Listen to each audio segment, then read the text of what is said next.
Hi friends, আমি ছোট্ট একটা পুচকি। আমি তোমাদের সাথে আগে আলাপ করেছি, কিন্তু আমি করিনি। আমার মা তোমাদেরকে একটা ছবি দিয়েছিল হয়তো। তো তোমরা সবাই কেমন আছো এই ঠান্ডাতে? আর এই যে আমি দিদানের বাড়ি চলে এসেছিলাম। তারপর দিদানের সাথে আমি একটু খেলা করছি, কিন্তু আমি বেশিক্ষণ খেলা করি না। আমি তো সব সময় কান্না করি আর ঘুমাই, কিন্তু আমি রাতে ঘুমাই না। রাতে আমি জেগে থাকি, দিনে ঘুমাই। আর যদিও বা ঘুমাই মায়ের কোলে, বিছানাতে না।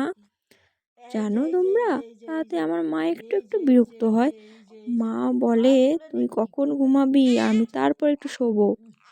দেখো, আমাকে সবাই মিলে একটু সাজিয়ে দিয়েছে এইরকম বড় বড় জামা পরে, কেমন যেন দেখতে লাগছে।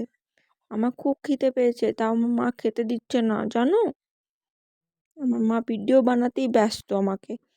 তো কি করব বলো, আমি তো কান্না করছি, আমার মা কোলেও নিচ্ছে না।